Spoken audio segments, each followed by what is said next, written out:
Bonjour à tous et bonjour à tous ceux qui me suivent selon ce que le Seigneur nous a donné le souffle de vie ce matin, nous le rendons grâce. Et comme prévu, nous allons avancer sur un enseignement qui est le nom et les attributs de Dieu. Et au fur et à mesure, nous allons prendre différentes séries pour toucher ce point parce qu'il y a beaucoup de points à toucher sur ce domaine.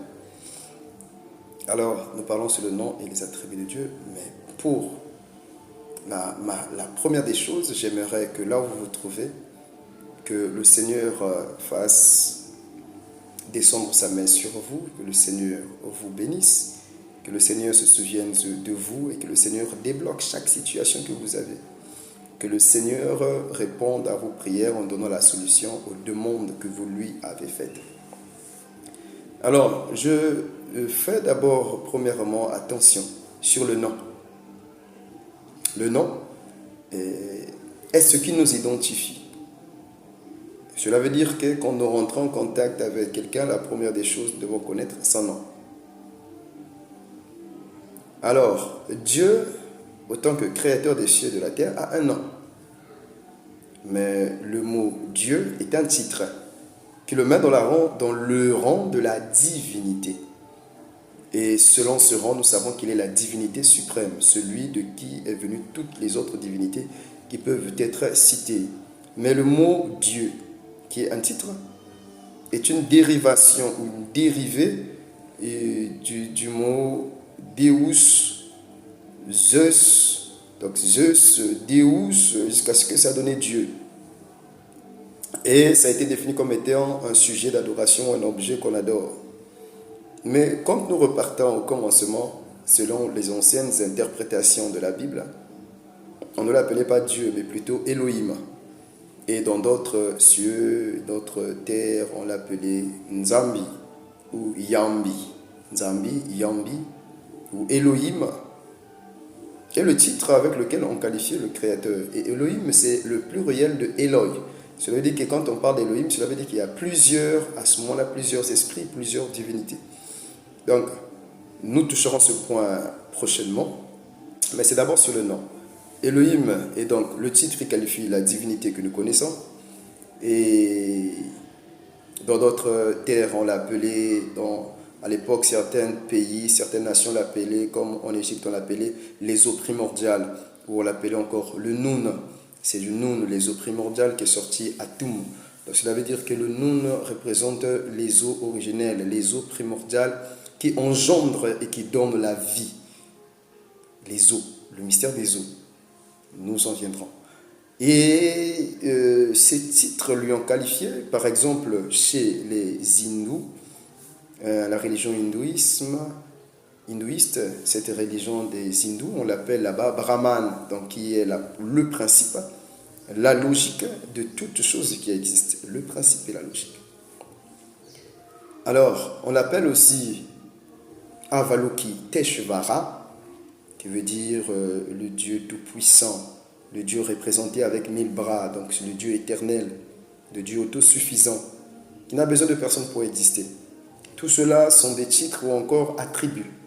Quand nous entrerons dans les attributs, vous verrez que nous développerons sur différentes sortes d'attributs et comment ces attributs sont manifestés.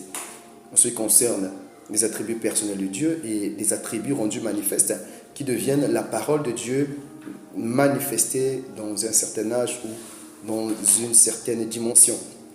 Alors, ces attributs Elohim, Eloi, ce sont tous des attributs qui le qualifient. Alors, il a un nom et son nom est représenté dans les temps anciens comme étant un tétragramme, c'est-à-dire 4 lettres, qui est le Y, le H, le W et le H, qui est selon l'hébreu, le Yod, le E, le Waw et le E, ou encore le Yod, le E, le Vav et le E.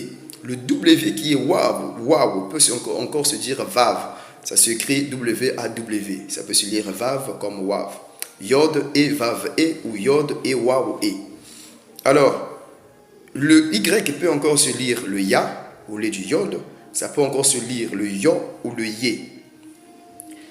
Le H se lit E. Maintenant, le H entre les deux consonnes devient muette. Cela veut dire que nous avons le W qui est le Vav ou le Wav et nous avons le H qui est le E encore. Donc à ce moment-là, nous avons Yod, Vav, E ou Yod, Wav, E. Alors, on peut le dire aussi Yahweh parce que le Vav peut encore, ou le Wav peut encore se lire le OU. Et le H se lit le E comme je l'ai dit. Donc nous avons à ce moment-là le nom Yahweh selon l'interprétation des lettres. Donc ça, ce sont les lettres qui sont interprétées. Yod et Waw e, Yod Waw e, Yahweh ou Yahweh, Yahweh, Yahvé ou Yahweh. C'est ça le nom de Dieu, le tétragramme. Et les Hébreux, concernant ce nom comme étant sacré, n'ont jamais voulu le prononcer. Voilà pourquoi ils ont commencé à l'appeler Adonai, ce qui a été interprété comme étant Seigneur ou Maître, Adonai. Alors, le nom de Dieu, qui est le Yod et Waw e ou le Yahweh ou le Yahvé, est interprété comme étant aujourd'hui Jéhovah. Jéhovah, c'est la mauvaise interprétation de ce tétragramme. Voyez-vous qu'on a eu l'évolution et le nom a changé de forme. Nous devons revenir au nom originel, qui est le tétragramme, qui est lu comme étant Yahweh, Yahvé, Yod et Waw e, ou Yod et Waw e, ou Yod, Waw, le E, comme je le dis plus tôt. Alors, cela veut dire, Elohim étant un titre, Yahweh ou Yod et Waw e étant le nom, le tétragramme, les 4 lettres, cela veut dire que nous sommes appelés à l'appeler non Jéhovah, qui est une interprétation des théologiens, mais plutôt l'appeler Yahweh Elohim, ou encore Yahweh Nzambi ou Yahvé Nzambi. C'est des termes logiques actuellement pour faire appel ou identifier votre Créateur, parce que nous devons être précis dans les prières et précis dans nos demandes. Alors, il est venu sur la terre autant que sauveur, avec le nom de Yehoshua HaMashiach, qui veut dire Jésus-Christ dans l'interprétation, et Yehoshua qui veut dire sauveur, qui vient de la racine Yasha, Yasha qui veut dire sauveur.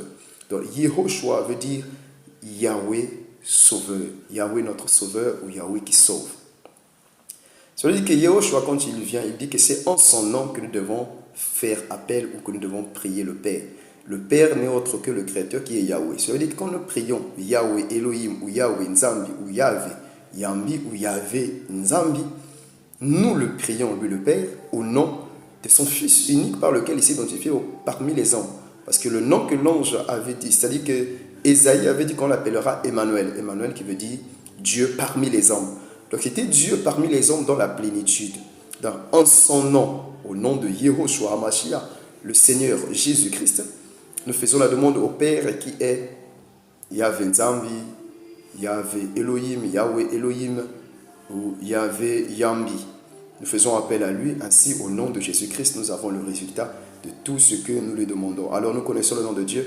Nous allons développer prochainement sur les attributs, différents sortes d'attributs, pour voir la différence entre attributs de manifestation par lesquels Dieu se manifeste et le nom propre de Dieu.